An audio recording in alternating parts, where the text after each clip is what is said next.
back to the beginning of the story, maybe not exactly the Spanish Civil War itself, but to that time period. Could you speak to what the Spanish Civil War meant for different actors in Latin America? So both for the ruling elites and conservative forces on the one hand, and to leftist and progressive movements on the other hand. And so kind of within that question, two sub-questions, I guess. So on the right, how did the Spanish Civil War and Franco's successful coup reframe the relationship of South American elites to their roots, to their Hispanic, their Iberian roots, and the meaning of their conservative, their anti, at some point, post-colonial agenda and legitimacy? And then on the left, what lessons were drawn from the Spanish Republican moment and its tragic fate? So I think to get at that, it is necessary to rewind to the 19th century and to talk about the curious way in which most of what are today the independent republics of the Americas came into being. Because Latin America mostly decolonizes itself far, far earlier, right? And in a far less radical fashion than we see in the 1950s and 60s and 70s with what we think of as the true moment of global decolonization, right? And in those movements, there is a full-throated repudiation of colonialism writ large and all of the racial and economic extractive hierarchies that were necessary to its functioning for as long as it did. In Latin America, it's a little different. Because basically what you get, there's this wonderful book that I like quite a bit that, Will, you probably have come across, Josh Simon's The Ideology of Creole Revolution, which is very helpful, I think, for understanding the ways in which the formal disarticulation of most of the former Spanish American republics from Spain is not a revolutionary process. Its protagonists are not seeking a repudiation of the old colonial order, an upending of the caste system.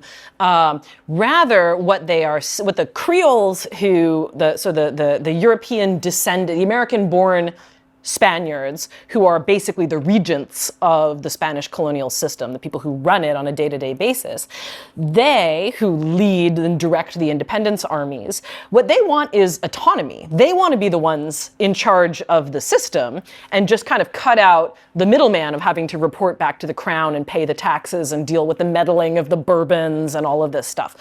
And so, what they seek is a kind of self-decapitation, right? Almost an installation of themselves at the top of, they want to decapitate the Spain part of the colonial order, but basically leave the rest of it more or less intact. And they are forced by the fact that the rank and file of the independence armies are overwhelmingly made up of Afro-descendant, indigenous, and mestizo combatants who say, basically, look, if you want us to fight for you, you better abolish slavery. You better institute legal equality when we establish these new republics, or else that's what you owe us, right? Because you couldn't have won without us, and that was true. And so that you see abolition take root across the Americas far, far earlier than it does, for example, in the United States. But otherwise, what there is not in the process by which the former Spanish America becomes independent is there is not a repudiation of the idea that Europeanness and Iberianness, literally like Hispanidad, Spanishness, is the sort of superior fount of culture, of language, of faith, of all of the stuff that sort of is the cultural politics of these new places. And so that becomes very interesting, right? So there is a long tradition in the world of Latin American letters and politics of referring to Spain as the madre patria, right? The mother country, in ways that are very difficult to imagine coming out of the mouth of like Kwame Nkrumah or Lumumba, you know what I mean? Like that's not the vibe, right? But the vibe in the 19th century Americas is we don't want to be ruled by old tyrannical Spain, but nevertheless, it is in the Spanishness, the Europeanness of the Creoles that their claim to A, whiteness, and B, sort of natural rulership inheres. And so you get this funky kind of Gramscian passive revolution situation in which you achieve independence without any kind of thoroughgoing repudiation of the old order. And that means that you have a population of folks who are still very invested in the idea that it is their European inheritance and heritage that renders them naturally qualified and deserving of retaining control of the system.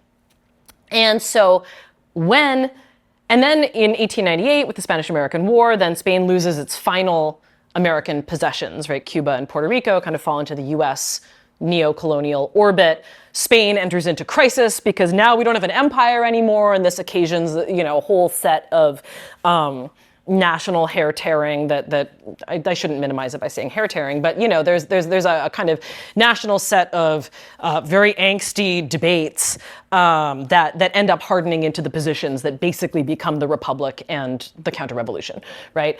In the Americas, what there is a kind of receptiveness, I think, among Euro-descendant elites to the idea that it is in some fundamental way their Spanishness, their claim to a more essential, and as we get to the end of the 19th century, kind of biological, genealogical connection to the church, to the Castilian language, that is civilization.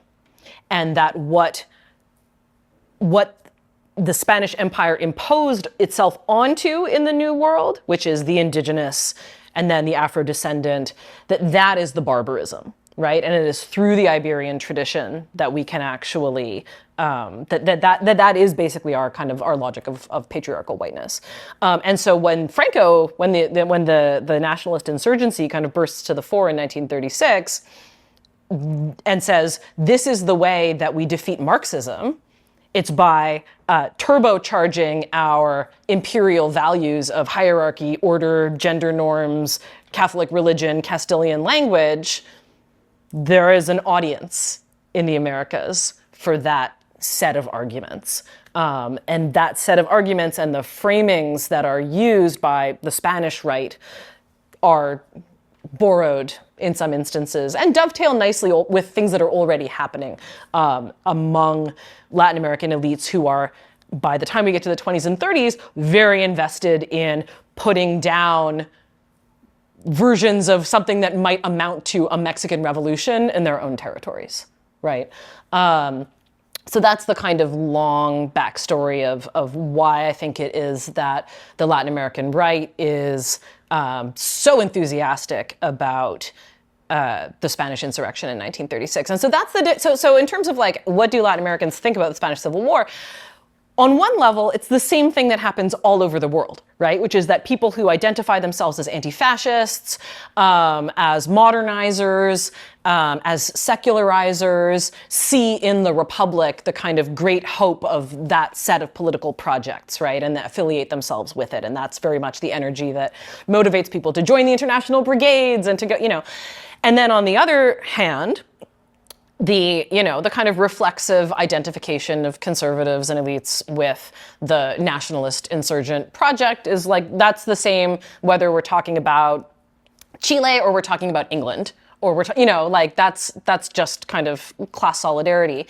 But the different piece in the Latin American context is this post-colonial legacy. The idea that this isn't just a thing happening in a place that is Spain. This is the thing that's happening in the madre patria. It's happening to our blood, our people, and therefore it is an augur that the conflict there is always already contained within ourselves because we are the children of this mother. Excuse me. And so the idea that what was happening in Spain meant something more in the Americas because of that colonial history. That's the sort of the difference, I think. And that comes out very, very clearly in the writings and public actions and organizing and mobilizing, either of leftists on behalf of the Republic, and there's all kinds of, fundraising and solidarity and writing and, all the same stuff that you see in other parts of the world. And similarly, the participation of an endorsement of the nationalist insurgent project and the ensuing dictatorship by various sectors of the right all over the continent is this idea that this is ours. This is, and in Cuba, for example, when the Spanish Civil War breaks out in 1936, 15% of the people resident on the island of Cuba are just Spaniards. Like, Cuba hasn't even been independent from Spain for more than 30 years. So it is true, actually, that it is a kind of, there's a satellite relationship there that is different, that has a different set of meanings than it would for even, the most committed and solidaristic Irish brigadistas or, the most colluding American, oil businessmen who are giving Franco, cheap oil on credit or whatever, and fostering, supporting the nationalist victory in that way. It is in that post-colonial question, this idea of we never really resolved the issue of what is Spain to us because of the contingencies of the way in which our republics became independent. And maybe now this conflict is a chance for us to figure out, well, do we buy this idea that Spain is our mother? That's kind of a reactionary, terrible idea. Like, what tremendous violence and violation is bound up in the notion that the imperial power is still talked about by us as our mother. Like, when we're talking about our enslaver, when we're talking about the mother who stripped us of all of our golden resources, who enslaved our people, who murdered, who effectuated a 16th century genocide of our population. Like, how insane and perverse is it that it is still a commonplace in our world of letters and politics to talk about this place as being to which that we are somehow umbilically connected. And so the Spanish Civil War was an opportunity for a bunch of folks on the left to repudiate that whole concept and to say, no, we are actually the vanguard. Spain has been, sort of dragging its heels, clinging to feudalism and the landed aristocracy for as long as it possibly can. We are the vanguard of modernism, of change, of industrialization, and they're the ones who need to look to us, right? Maybe actually the filial relationship is different, versus the kind of set of right-wing arguments that are, doubling down on that idea of a kind of essentially umbilical connection to the mother country, because it is in that umbilical connection that the sort of white patriarchy continued legitimacy and claims to natural authority resides. That was a lot of blah, blah, but So, this is the historian problem, right? Is like, you ask a question about the 1930s and I'm like, let's go back to 1810. yeah, not a problem. That's what we're here for.